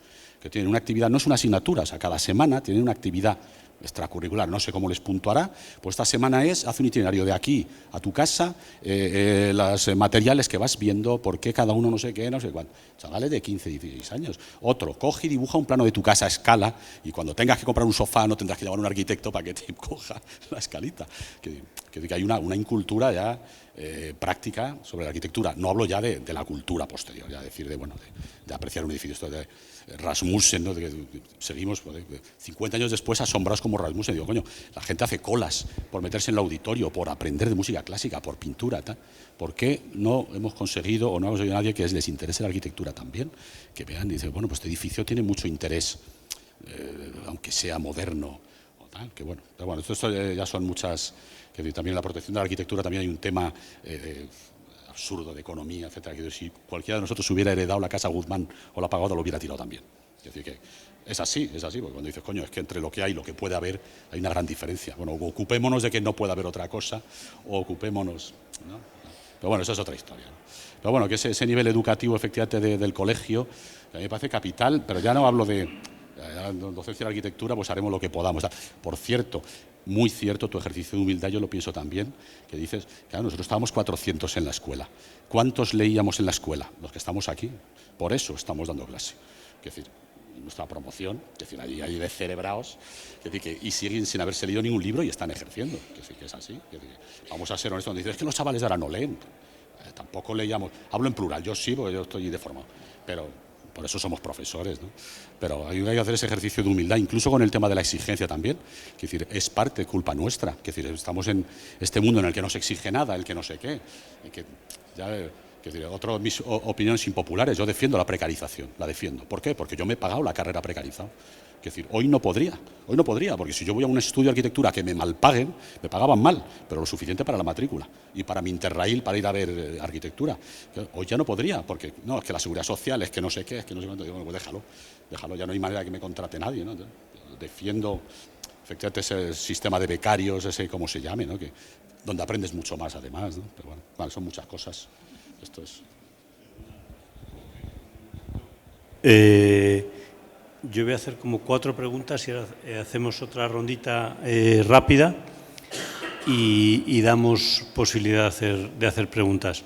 Yo, digamos, entre otras consideraciones, una de ellas es la cuestión de si hay una interconexión suficiente, tanto desde arriba, digamos, por decirlo de una manera, y desde abajo, entre bachillerato y universidad, si ese aspecto está suficientemente tratado, si desde la universidad se trata, si desde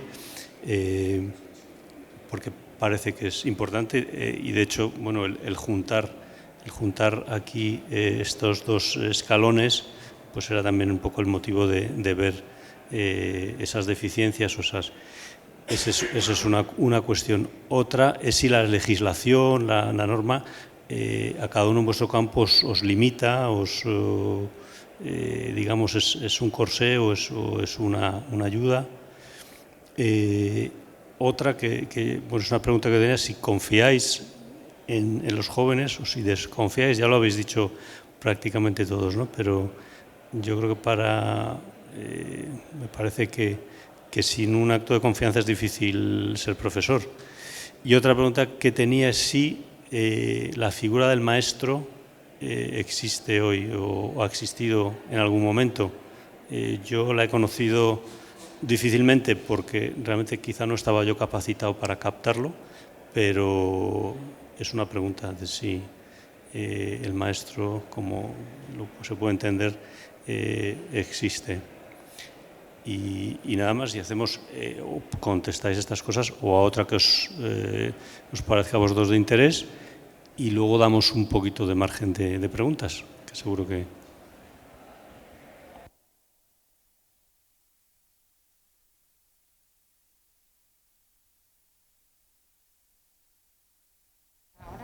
ahora se oye así. Que yo, creo que os doy, vamos, que tenéis un mérito, un reto, pero que es una maravilla. Pero fíjate, yo creo que no es tanto, o yo echo de menos, no tanto esa formación técnica, sino la afición. Para mí no hay un buen arquitecto que no tenga afición. Es decir, es que le generéis afición, pero no solamente a él, sino a su compañero que no va a ser arquitecto, porque va a demandar una excelencia que nosotros en España respecto a la cocina sabemos y distinguimos, pero en la arquitectura es más difícil. Entonces yo creo que ahí, y creo que también hay un error como en los planes de estudio, porque yo con mis hijos, que los dos han terminado arquitectura, pero yo me acuerdo mi hija que estudió 3 años la fotosíntesis. Y un nivel de fotosíntesis, que la mitocondria, una cosa, y le preguntabas, pero dime 3 árboles, 3 especies de árboles y me los diferencias. Y no saben, entonces, ¿para qué quieren saber ellos 3 años la fotosíntesis si no saben diferenciar un pruno de un abedul, de un fresno, de un arce? O sea, son como, yo creo que malos planteamientos de base. Y yo creo que lo que es muy importante para el alumno que tenemos, que yo creo que tiene un alumno que es, tiene otras cualidades, lo que es muy importante es tener una metodología que tú vayas adaptando. Es decir, tenemos que adaptar una metodología que, por ejemplo, en nuestro caso, el alumno que viene con esos, todo lo que habéis comentado, pero sí tiene una virtud para nosotros, que es que le ilusionas rápidamente. Tiene una capacidad de ilusionarse porque, claro, enseguida haces un dibujo, haces unas maquetas y de repente ves que dice, pero bueno, esto es otra cosa, ¿no? Entonces yo creo que es muy importante eso, plantear esa metodología que la tenemos que adaptar al alumno que viene, ¿no? Y bueno, yo no sé, ¿hay alguna otra pregunta que se ha quedado por ahí? Pero que luego se...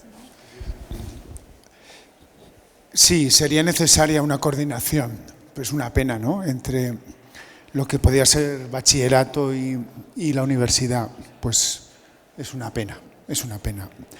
Nosotros hacemos en la escuela un día de puertas abiertas, pero se queda en nada, es una pena. Por ejemplo, nosotros hacemos un día de puertas abiertas de fin de curso que tendría que estar lleno de estudiantes de bachillerato para que viesen si les interesa lo que están haciendo unos chavales a partir de un año después. Pero bueno, no sé la forma de solucionarlo. Realmente nosotros estamos más en coordinarnos entre los profesores de la escuela. Como se decía antes, es muy difícil y también nos gustaría que hubiese más transversalidad entre todos los profesores, ¿no? Ahí también creo que ha habido una mala praxis, también antigua, entre las diferentes asignaturas de la propia universidad, como que cada uno quiere, bueno, también pasa también en bachillerato pasa exactamente igual, ¿no? Cada uno queriendo como coger su sitio, ¿no? Esta cosa de que el profesor de gimnasia tiene que poner un examen para que no le tomen por el pito de un sereno, ¿no? Y dices, pero ¿por qué, no? Entonces, eso desde luego sería deseable. Respecto a la libertad del docente. La libertad del docente es enorme. Yo me puedo poner dramático, ¿no? Estoy ahora en el máster habilitante y os puedo hacer la lista de cosas que no funcionan, pero realmente en el fondo, como tenemos todos muy claro, tú cierras la puerta y el profesor cierra la puerta y puede hacer dentro lo que dé la gana. O sea, la libertad que tiene el docente, y sobre todo en un sistema, por ejemplo, en el universitario, es inmensa, inmensa. Si lo que produce realmente es interesante, claro, si lo que produce es un problema, pues por eso están los directores, para ponernos límites, ¿no? Pero realmente, si lo que tú consigues es una activación, es enorme, o sea que no hay tanto límite, tenemos bastante grado de libertad. Y el profesor cierra la puerta y puede hacer prácticamente una ceremonia, ¿no?, ahí dentro. Respecto a la figura del maestro, pues yo creo que está desapareciendo. A mí me encanta, ¿no? Yo he sido formado en los maestros, pero voy a contar una anécdota. O sea, yo creo que se produce una desacralización de las figuras. Creo que es puro ejemplo de modernidad. Ahora en estos momentos donde la cultura se mueve por todos los lados y donde puede ser más importante una figura de alguien que tiene 20 años que alguien que tiene 60, ¿no? Y tiene una trayectoria, sin darle más importancia, creo que hay una desacralización. O sea, el joven desacraliza a las figuras que nosotros entendemos como maestros. Y solo por contar una anécdota, yo me fui con mis amigos, con mis alumnos y con mis amigos, nos fuimos a ver el cementerio del bosque de Asplund a Estocolmo y nos fuimos en bicicleta desde la ciudad andando por una cosa preciosa, y algunos alumnos no quisieron porque decían que era mucho dinero alquilar la bicicleta. Incluso los que no habían pagado la bicicleta, el alquiler, nos los encontramos en el cementerio y estábamos viéndolo y me dijeron, nos tenemos que ir. Digo, hombre, pero esto es emocionante. Yo estaba ahí abrazado a la cruz, no sé cómo explicaros, ¿no? Como que mis mitos estaban juntando la figura del maestro, etc.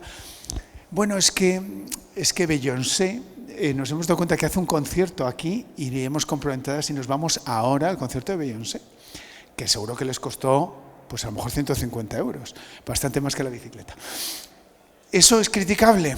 Eso es el cambio del tiempo. Es decir, yo creo que inevitablemente tendremos que conseguir en Beyoncé inspiración para que la arquitectura, porque la relación está desacralizada. O sea, Beyoncé se pone en el mismo sitio que Gunnar Asplund. Esto es así. Y esta alumna que lo hizo era buena alumna, ¿eh? Son así. Y otra cosa que ha cambiado, o sea, el paradigma, la mentalidad es... O sea, nosotros cuando estudiamos arquitectura teníamos muy claro que teníamos que terminar la carrera y teníamos, o sea, el título también te importaba, ¿no? Yo ya soy arquitecta, puedo trabajar en tal sitio, no sé qué, tal, ¿no? Esto ya no es así. O sea, ya lo de la titulitis no sirve para nada. O sea, la gente que sale de una carrera superior y que luego no encuentra trabajo o está peor pagado que un electricista, es una realidad. Y luego tiene que pagar un super máster de no sé qué, que le cuesta un dineral, que no tienen sus padres, ni ellos, ni nadie. Y bueno, esto es un drama, ¿no? Entonces, ahora los chicos quieren hacer cosas que realmente les gustan y no quieren perder el tiempo y quieren que les enseñen a emprender, ¿no? Entonces también hay que ir también por esa línea de potenciar sus talentos, ¿no? Talentos a veces muy concretos, en cosas muy concretas, a lo mejor especializados. Y nosotros tenemos una mentalidad más del Renacimiento, que no queremos esa especialización tan directa. Queremos que primero sepan un poquito de todo y ellos no entran por ahí, ¿no? Entonces, no sé, ¿qué os parece?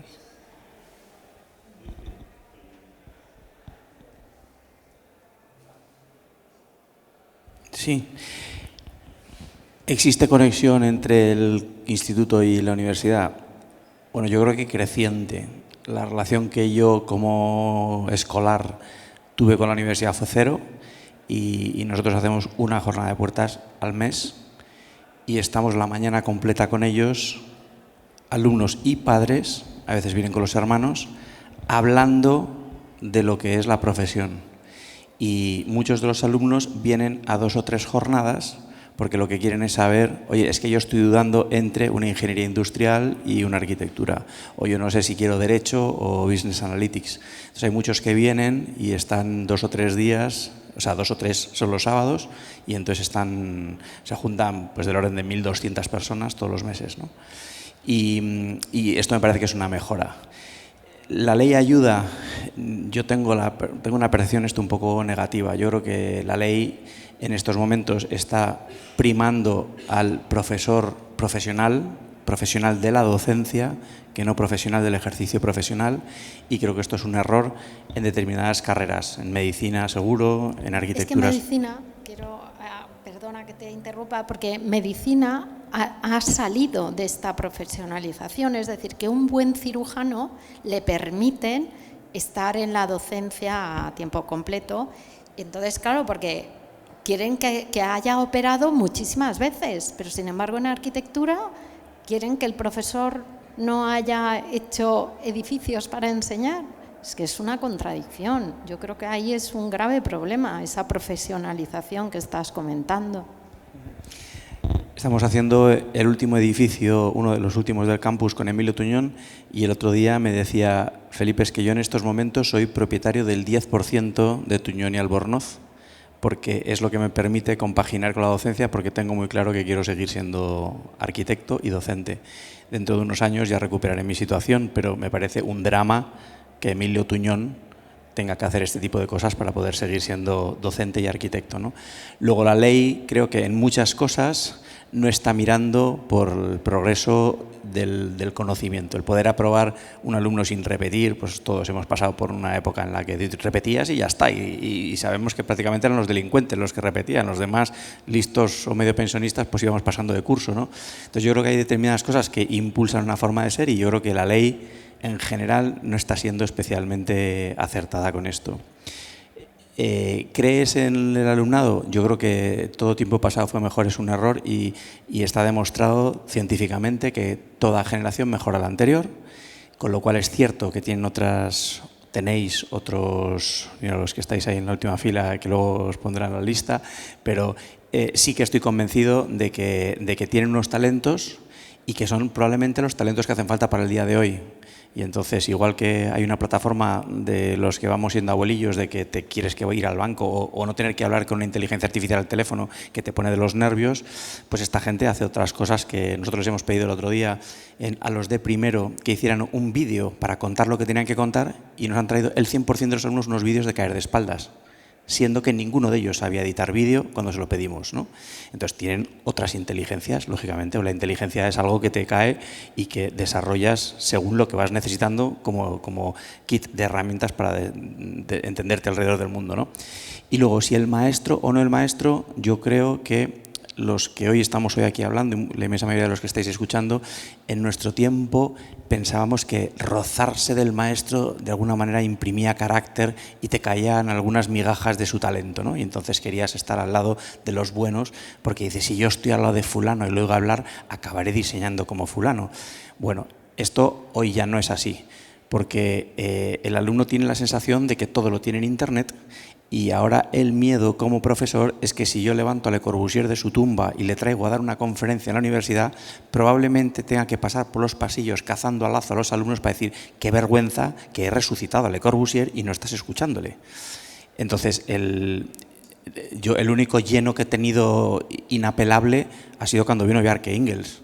Claro, porque es que vinieron de todas las universidades, no solamente de la nuestra. Entonces era como, bueno, venía el niño malo de la arquitectura o el niño bueno y nadie se quería perder al mito porque además es un tío muy divertido, ¿no? Pero yo creo que el maestro del que te gustaba escucharle hablar y entender su forma de ver el mundo, ese Oiza del que todas veces hemos oído hablar, que era capaz de darte una clase magistral hablando de un grifo, ¿no? Pues eso creo que no existe. Y luego creo que además pasa otra cosa y es que añado dos problemas nuevos. El primero es que la cultura del Pinterest, de la imagen sin fondo, de la decisión sin un pozo que lo justifica, es muy habitual. Y esto está soportado y alentado por la imagen o por la proliferación de las imágenes en redes sociales, las páginas web, donde lo que importa es el wow del primer aspecto. Pero no muchas veces tienes la oportunidad de ir a ver el edificio in situ y darte cuenta que ese edificio era falaz en su imagen y que realmente gustar del detalle, de cómo suena la arquitectura, de cómo se toca. Cuando llevo a los alumnos de viaje le digo, mira, edificio al que vayamos tienes que ir a hacer pis en el cuarto baño, porque en el cuarto de baño te das cuenta que alguien trata y cuida con cariño y con esmero hasta la manera de lavarte las manos o de hacer un pis. Entonces, no te dejes de visitar un cuarto de baño en un edificio interesante, ¿no? Entonces, creo que sin lugar a dudas el panorama cambia en todo, en el alumnado, en la ley, en las posibilidades que tenemos, en la oferta educativa del número de universidades, y lo que tenemos que intentar es entender cuál es nuestra misión como formadores, que creo que los que estáis en colegio, los que estamos en universidad y demás, tenemos de alguna manera la responsabilidad de lo que estamos lanzando al mercado como nueva generación de gente que nos cuidará el día de mañana y que diseñará y mantendrá vivos los espacios que en su día nosotros creamos.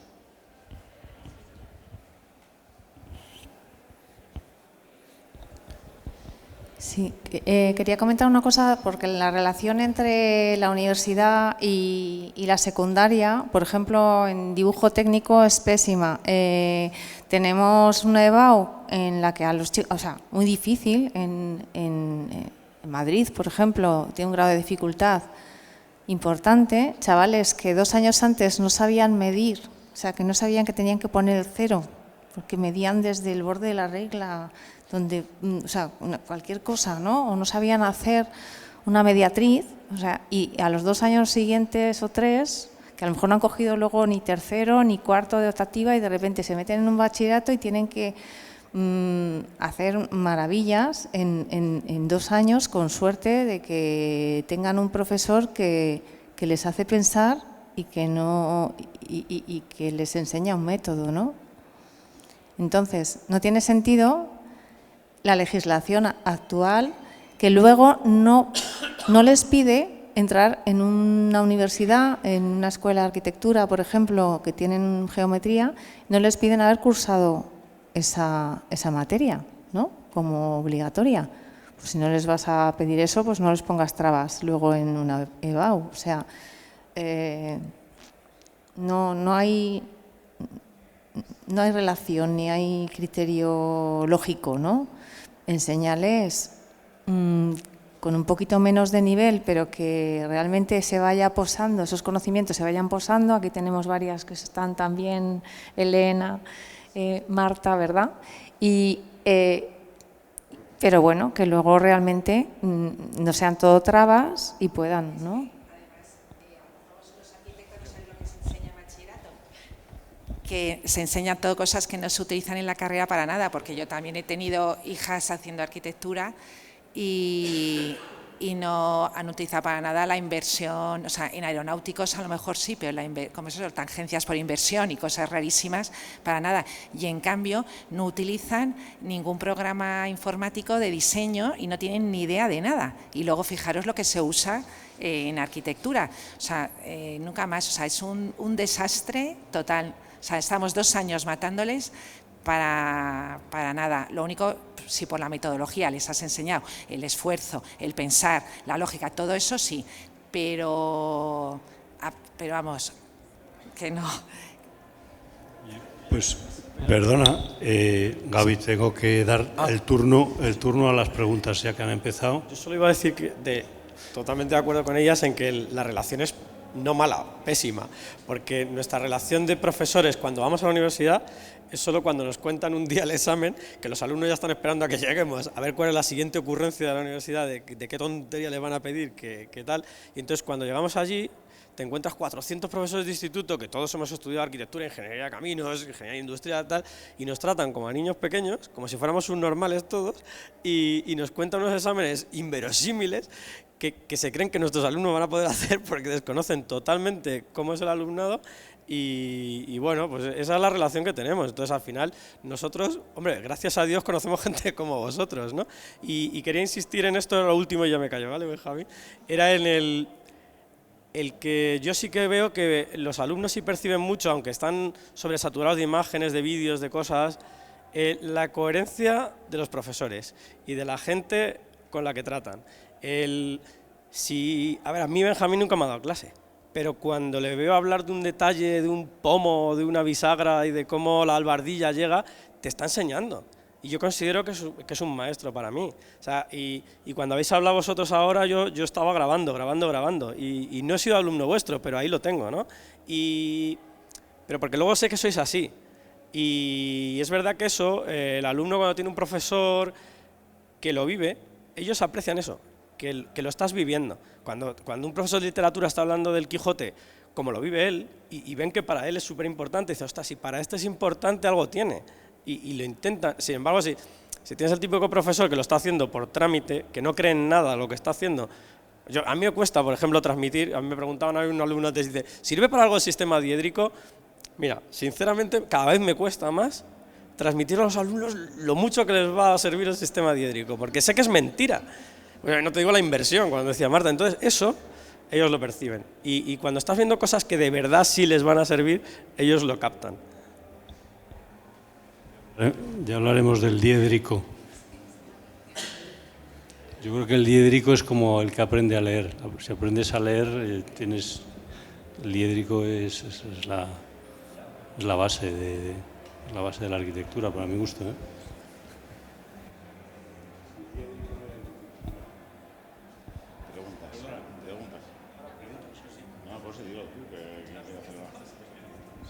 ¿eh? ¿Hay alguna pregunta o reclamación? ¿Alguien quiere preguntar? Venga, animados. ¿Qué hay que hacer aquí? Vale. A ver, yo os quería preguntar a vosotros cómo habéis sido como alumnos. O sea, si habéis sido buenos alumnos o malos alumnos. Porque puedes ser muy mal alumno, pero ser muy buen profesor, ¿no? Bueno, yo soy hijo de Oiza, no soy arquitecto, y él decía, los mejores puede que salgan entre los suspensos. Entonces, puede que haya entre vosotros muy malos alumnos que han sido muy buenos profesores. Para animar a los alumnos que puedan estar aquí, no sé.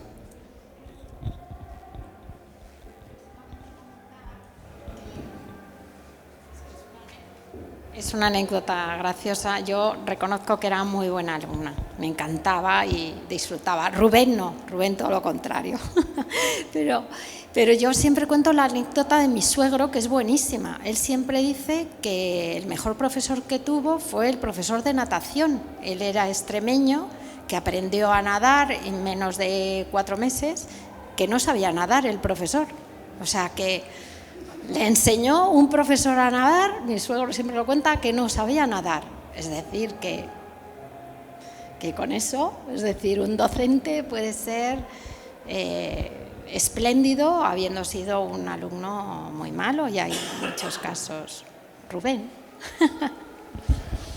Yo era mal alumno, era mal, o sea, aplicado, sí, aplicado, pero vamos, a mí en la escuela los 2 primeros años me zurraron bien, ¿eh? Yo repetí primero, y me encanta decírselo a mis alumnos porque, bueno, no me quería cebar en esta cosa, es que ahora son así, ¿no? Pero una cosa que acepta muy mal es el fracaso, ¿no?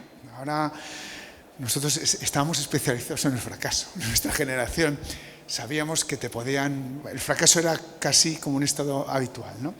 Y ahora me vienen a llorar con un 7, alumnos que les pongo un 7 y me dicen, jo, es que me has puesto un 7, ¿no? Dices, jo, si es que a mí me pusieron en elementos de composición un 7 y me pareció un honor. Dice, que me han puesto un 7, pero bueno, por favor, un 7. Rafael Moneo, y con esto ya termino, estamos en un encuentro que tuvimos hace tiempo en Lisboa, hace muchos años, ¿no? Y entonces, bueno, un encuentro entre portugueses y españoles, ¿no? Y hablamos de arquitectura. Bueno, el caso es que yo pues me puse a hablar con él, le conté un poco mi biografía y yo tengo mucha relación con Cruz de Ortiz, ¿no? Han sido muy importantes en mi biografía y me decían, bien, me decía, sí, que esta cosa de Tierra Formera, bien. Dice, hoy en día la arquitectura se aprende por rozamiento. Y yo creo que la arquitectura se aprende por rozamiento entre personas, ¿no?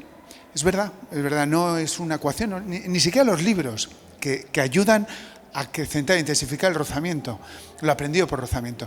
A mí, mi situación biográfica con la arquitectura viene de un profesor, lo voy a decir, José Manuel López Peláez, lo tengo en elementos de composición, me corrige la primera vez y me quedo tan fascinado de la corrección como cuestión intelectual, creativa desde todo el punto de vista, que digo, yo, por favor, quiero esto. Y me aferré a él, lo tuve después muchos años, he sido profesor con él. Creo que esta es la cuestión, ¿no? La cuestión es, quizás es el medio más importante de la educación, son las personas, ¿no? Son las personas. El profesor de natación, ya está. Yo fui muy mal alumno y fui muy mal alumno porque no estaba disfrutando de la carrera. Y yo creo que para que algo te salga bien tienes que quererlo y tienes que disfrutarlo, y se lo digo a los alumnos el día 1 de clase, digo, esta es vuestra primera gran decisión. Hasta ahora habéis decidido la ropa que te pones, los amigos que tienes, con quién sales, pero no has decidido el colegio al que vas, no has decidido la ciudad en la que vives, no has decidido prácticamente nada importante. Y tu primera gran decisión es lo que vas a estudiar, que tiene muchas probabilidades de convertirse en tu futuro profesional. Si ahora no estás eligiendo algo de lo que estés enamorado y en lo que quieras darlo todo y te lo disfrutes, te estás confundiendo, porque es una primera decisión errada. Yo empecé Teleco y a la semana de empezar Teleco me di cuenta de que me había confundido, que no era el lugar. Yo era compañero del Piraña, que era de mi promoción, y por aquel entonces ya no era gordito ni bajito, era un tío muy espabilado, luego fue catedrático, pero yo me di cuenta a la semana de que yo en Teleco no pintaba nada y me cambié a arquitectura ese mismo año. Pero yo, que era muy cumplidor, pretendía cumplir todo yo solo y me agobiaba sobremanera de ver que no llegaba a todo. Y sin embargo había mis compañeros pasándoselo bomba. Si no llegas, no llegas. Si te ponen un 1, te ponen un 1. A mí me ponían un 1 y me hundían en la miseria. Entonces yo viví, por lo que dije que no lo pasé bien, es porque viví con dramatismo el tener que llegar a todo, y venía acostumbrado a sacar muy buenas notas en el colegio, y en la universidad ver que eso no era así, a mí me afectaba fisiológicamente. Entonces, yo creo que el enseñar al alumnado a disfrutar de lo que hacen es parte del talento necesario del maestro. Saber sacar o entender cuál es el talento que este alumno trae consigo y ponerlo a brillar en ese lugar. Y yo en la escuela tengo que decir que pasé por muy buenos profesores, pero no recuerdo ningún maestro que me supiera coger por la solapa y decirme: chavalote, te estás confundiendo, mira, lo que te pasa a ti es esto, esto y esto, y que me ayudara a entender que mi relación con la escuela de arquitectura no estaba siendo sana y constructiva. Y he tenido 2 o 3 episodios que me dejaron muy marcado, con Luis Rodríguez Ayal para bien, con Alberto Campo para bien, y muy pocos profesores que fueran capaces de entender que la asignatura no es la materia que enseñas, sino que es el fulano que tienes delante. Y como decía Yates, la educación no es llenar un cubo, sino encender un fuego, porque luego en el tiempo que estás con ese alumno tienes poco tiempo para llenarle el cubo de cosas, pero si dejas encendida la llama del interés, ese alumno seguirá creciendo, aprendiendo y buscando por su cuenta. Y yo creo que a mí, yo fui muy torpe, es culpa mía, pero hubiera agradecido una persona que se hubiera interesado por mí personalmente.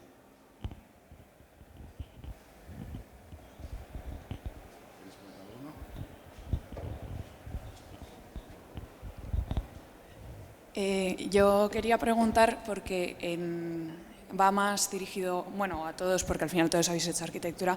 En arquitectura está muy de moda para ser un buen arquitecto y para triunfar durante la carrera, hay que dormir poco, no hay que dormir, por ejemplo. Entonces, y de hecho hay profesores que te lo dicen, no, esta semana tú no duermes. Entonces, no sé vosotros qué enfoque le dais a ese asunto, a cómo está enfocada en tema de también salud mental y salud propia de dormir, de tal, la carrera, y si vosotros tenéis consejos para estudiantes de arquitectura para poder enfocar bien ese asunto de me organizo y soy capaz de no sé, de gestionar pues el suspenso, el no llegar, el tal, bueno, eso en general, sí. Mira, yo creo que es una epidemia profesional. Para muchas cosas somos procrastinadores profesionales. Entonces, si te dicen que la entrega es el viernes, tú sabes que no vas a dormir el jueves y el miércoles. Y si el viernes te dicen que tienes 4 días más, tienes 2 de fiesta y vuelves a no dormir los 2 siguientes. Y esto es matemático, ¿no? Y yo he tenido, los alumnos que tienen los trabajos 4 días antes son sospechosos, porque este tío nos está dejando la piel. Entonces, el problema que tiene la arquitectura es que todo trabajo que te encargan es expansivo y podrías dedicarle un día, una semana, un mes o toda una vida, porque puedes dedicar una tesis doctoral a escribir a dibujar una silla, ¿no? Lo que yo suelo decir a los padres cuando me preguntan, digo, mire, esté usted por lo menos alegre de que su hijo no duerme delante de un dibujo, porque cada vez que yo tengo una lucha con mis hijos es porque quieren venir muy tarde a casa, nunca porque quieren venir antes de tiempo y yo no les dejo entrar. Con lo cual digo, si su hijo no duerme por la noche y está dibujando, alégrese. Otra cosa es que tengamos que educar en lleva una agenda como debe ser, entiende que si no duermes 8 horas al día, todos los que somos arquitectos vamos a acabar con un Alzheimer que te mueres, que dormir es necesario para fijar conocimiento y biológicamente es necesario. Pero yo creo que esto es una epidemia, además, internacional. O sea, el arquitecto entiende que tiene que ser así y es un error. Uno de los desafíos que teníamos es ser la primera universidad. Iba a hacer un proyecto de investigación con la Facultad de Medicina, ponerles a todos pulseras de las que te miden el sueño y decir, si no has dormido tus 8 horas no te corrijo. Y entonces este es un desafío que tenemos por delante con un grupo de investigación del sueño que ya está, que me lo quiero plantear. O sea que me alegra, me voy a poner las pilas otra vez. Bueno, a mí a nivel personal creo que es una mala praxis, es un error. Esta cosa como heroica de la última noche es un disparate. Yo personalmente desde que lo he hecho de estudiante, en mi oficina que hemos hecho concursos de arquitectura principalmente y que habremos hecho 250 o más, ¿no? Completos, grandes, internacionales, de los completos. Nunca nos hemos quedado por la noche, nunca. Hasta las 6 de la tarde. O sea, es como una... Y si a las 8 estamos haciéndolo, ya dices, lo estamos haciendo mal. ¿Por qué? Pues porque una cosa que les hacemos ver yo también lo intento explicar a los alumnos, es que las horas no se suman. Es decir, no es, bueno, pues ahora me quito, esta noche duermo 8 horas menos y la recupero al día siguiente. Eso no es verdad. El cuerpo humano no funciona así. Es decir, que si tú haces un esfuerzo un día y no duermes, eso a lo mejor tardas en recuperarlo 10 días. Claro, cuando estás esa noche como un salvaje trabajando, dices, si yo trabajase todas las noches así, vamos, sería Le Corbusier, ¿no? Porque tengo una capacidad de producción. Pero es que no es así, es que tú estás produciendo en una noche lo que te corresponde hacer en 10 días y entonces eso te deja quemado, ¿no? Esta cosa del burnout que está tan de moda. ¿Qué estamos haciendo? Pues yo intento enseñarles a mis alumnos a que no lo hagan. Ahora hemos tenido una entrega del máster habilitante y ha sido una entrega en nuestra aula, dirijo una de las 3 aulas que se están haciendo, están ahora en marcha, y en la entrega que hemos tenido ahora pregunté a todos los alumnos, tengo 45, las horas que habían dormido y mínimo habían dormido 6 horas todos, mínimo. Había gente que había dormido 8 al día siguiente de la entrega. Eso antes era inaudito, o sea que creo que se puede conseguir cambiar esto, que es una estupidez, es una estupidez. Yo los concursos no los decido nunca la última noche. Y si lo decides la última noche es que está mal, está mal. Debo hacer las cosas muy mal porque yo me quedo sin dormir todavía a la entrega de los concursos. Es más, no quiero, lo que sí es verdad es que en el estudio intento que la gente no se quede, pero ahí estamos Rubén y yo, que nos quedamos todavía sin dormir, lo tengo que decir, y no me parece que sea algo bueno. Pero es la realidad, yo no os voy a engañar. Es por lo que decías, ¿no? Porque yo creo que eso va como en cada uno. Es decir, siempre, pues esto ha quedado mal, esto no sé qué, que realmente a veces son cosas superfluas y que, ¿no? Pero que al final crees, ¿no? que puede quedarte mejor y así lo haces. Yo tengo una anécdota buenísima que además atañe porque me acuerdo del concurso del Prado, perdonad, me lo voy a intentar hacer muy largo, que se entregaba el 26 de diciembre. Nochebuena, nada, con la familia no nos vamos a trabajar una maqueta inmensa, bueno, 25 nada, la otra familia, no, ay, rápido, tal. Y precisamente pues el 25 por la noche sin dormir, dejaban hasta las 12 del día 26 de diciembre. A las 11, yo qué sé, serían y media. Rubén, le hemos hecho las cosas mal, pero esto no puede ser. O sea, la gente habrá dormido, habrá pasado las Navidades con su familia, esto hemos hecho algo mal. Llegamos una cola en el Prado y llegamos a entregar y eran pasado las 11, vamos, las 11:30.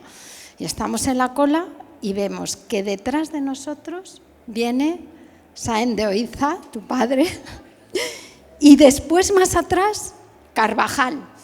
Entonces, claro, nos miramos Rubén y yo y dijimos, pues no lo estamos haciendo mal. es lo que nos queda, lo que nos espera. Pero bueno, que yo creo que no, que igual que ahora hay otro perfil de alumno que no es ni mejor ni peor de lo que éramos nosotros, hay otras maneras de hacer las cosas y creo que lo que está bien es dormir, pero yo no lo hago.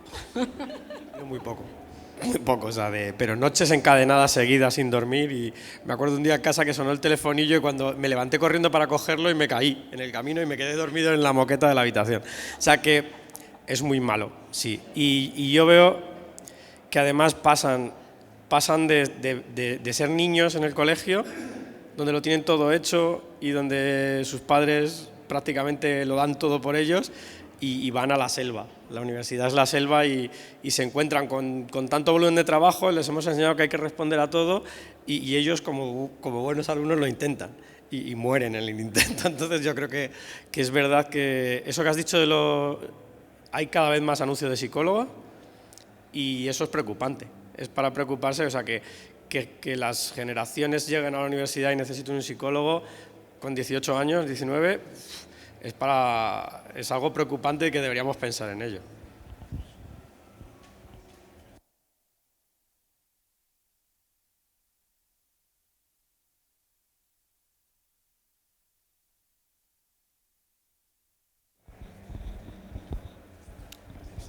Hola, yo tenía la pregunta de, ante los alumnos que nos encontramos en situaciones como por ejemplo con profesores que llegan, te dan la chapa y no te dejan pensar, te obligan a memorizarte las cosas, te cortan las alas, ¿qué tipo de herramientas tenemos los alumnos como para sobrepasar esas situaciones? Porque al final se dice mucho de buscar información por nuestra cuenta, pero Internet es muy complicado, es muy extenso y es muy complicado acertar por dónde empezar o por dónde puedes orientarte.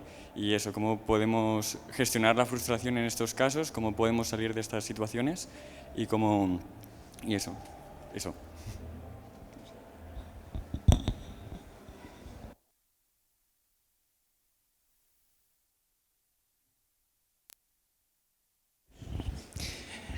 Mira,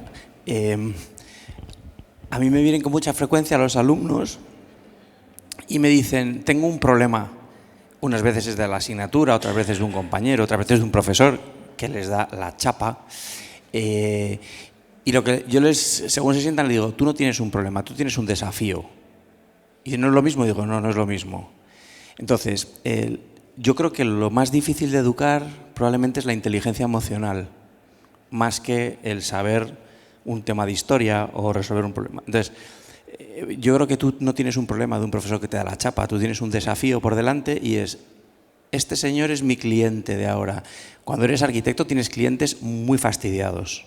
No todos los clientes son interesantes y no todos los arquitectos pueden decir contigo no, bicho, y a ti sí te atiendo.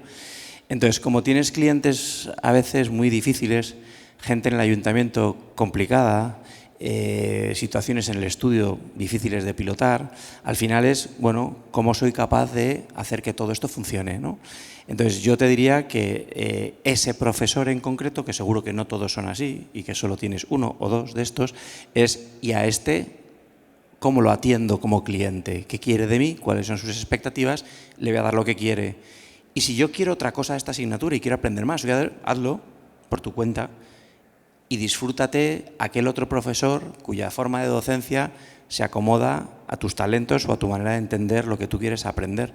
Pero yo creo que en general, por eso le decía que cuando yo digo a mis profesores, estos son los alumnos que tenemos y esto hay que sacarlo adelante. Ningún padre puede decir, bueno, tengo 4 hijos, al tonto lo dejamos, ya me encargo yo de los otros 3 que son listos, o este que es un protestón que se quede no va de vacaciones, sino bueno, esto es lo que tenemos y no se admite que ninguno de ellos se quede por el camino, ¿no?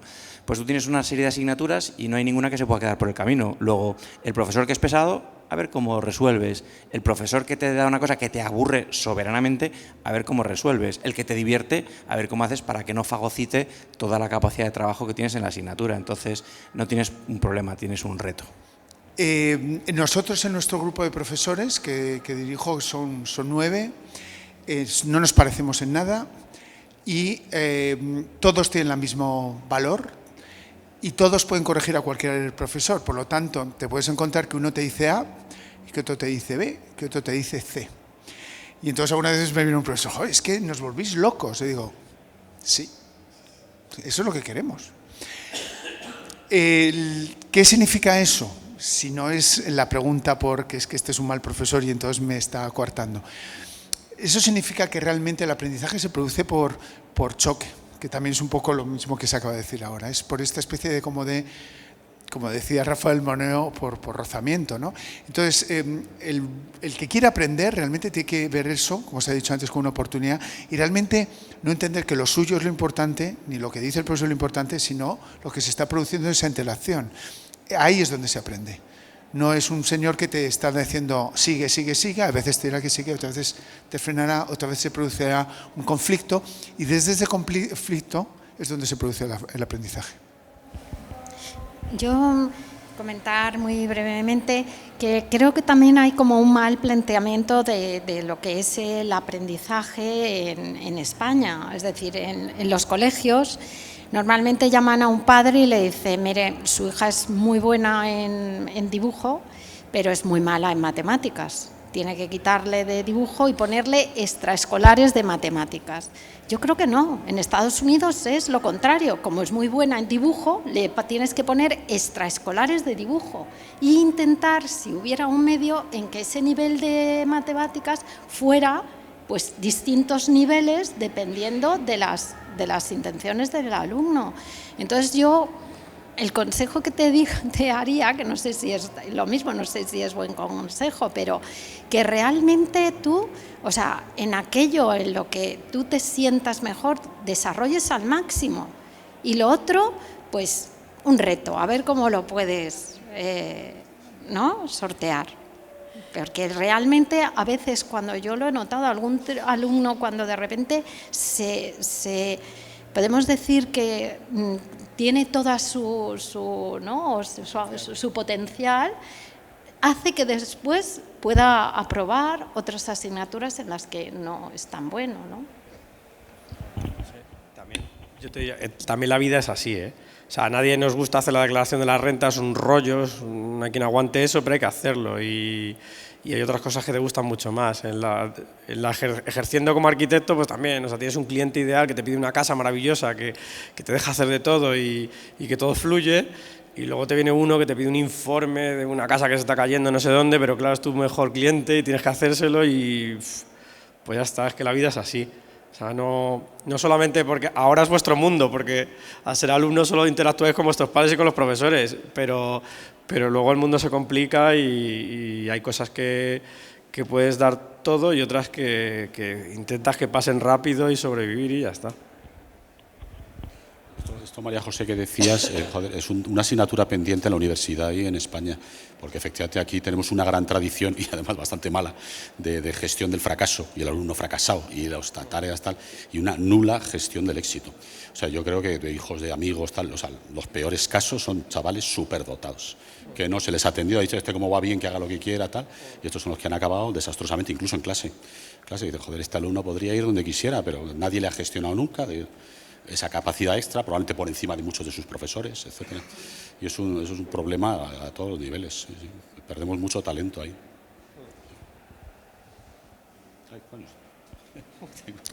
Tengo dos. Perdonad, como decíamos antes, la arquitectura tiene un tiempo.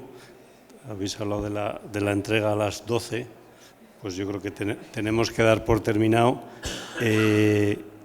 este encuentro. Yo digo que es un encuentro precioso, que muchas gracias a todos por venir, a los profesores y a todos vosotros, y bueno, y pues nos ponemos todos, cada uno en nuestro campo, a seguir aprendiendo y a seguir sirviendo.